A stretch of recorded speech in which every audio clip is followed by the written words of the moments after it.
Friday Football Fever, sponsored by GTCC and Shift Ed.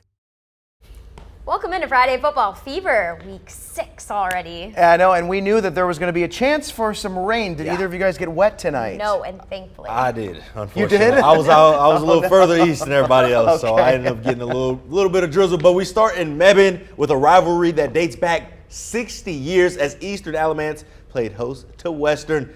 And it's the Warriors that came out hot. Here's Evan Kuhnel connecting with Josh Long on the screen. And Long, he dives for the pylon and it is marked just short of the end zone. But on the very next play, it's Kuhnel finding Zeke May for the touchdown. Warriors lead it 7-0. Eastern ball now as QB Jason Ball, he hits Dalton Helton for the first down. And look at Helton dragging his way to the marker. And check this out. Goodness gracious, it's Josh Murray looking to get in the end zone, but he's down at the inch line, but they give it right back to him as he punches it in for the score, tying the game at 7. To the second quarter we go. Ball dropping back, just trying to get rid of it, but it's picked off by Chaz May. However, Western couldn't do anything with the turnover, and the Eagles were just too much tonight as they extend their win streak versus Western to 3 straight games and move to 5-0 on the year with a 28-14 win. We've come to our first media timeout of tonight's Fever. We had a battle of the unbeaten Mount Airy took on Starmount. Grimsley and East Forsyth both on the road. Highlights from these games and many more after the break.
Both Starmount and Mount Airy have started regular season play 5-0. The Rams and Granite Bears met up tonight with the winner keeping their perfect record intact. A lot on the line here. Early on, Caleb Reed on the carry, and I don't know how he gets past everybody, but he takes it 15 yards for the touchdown. The Granite Bears go up 7-0.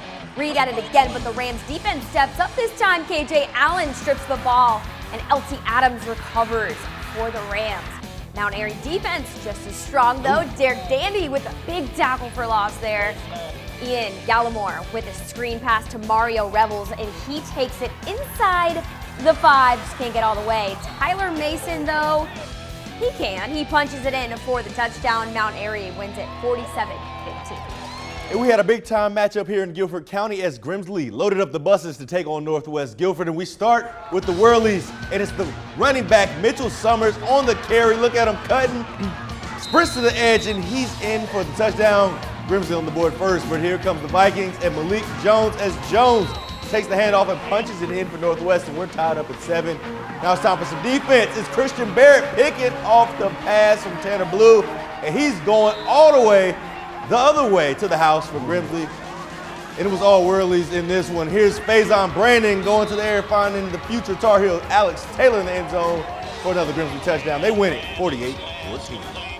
East Forsyth continued conference play with a trip to Davie County tonight. First quarter, Davie County's ball, a pass to Gray Deal, who takes it all the way down to the 5-yard line. That play would lead to a handoff to Markel Summers to finish the job with a touchdown. You're going to hear his name a couple of times tonight. Davie County leads 6-0 after missing the extra point. Toward the end of the first quarter, East Forsyth's Bryce Baker passes deep to Joshua Alston for the East Forsyth touchdown. That puts East ahead 7-6. Now to the second quarter, Davie County's Ty Miller passes to Summers, who gets it close to the goal line, but just couldn't get it over the goal line. He wanted this one bad though, so bad he got the handoff and finished the drive in the end zone. And they'd continue to dominate. Davie County wins over East Forsyth 41-28.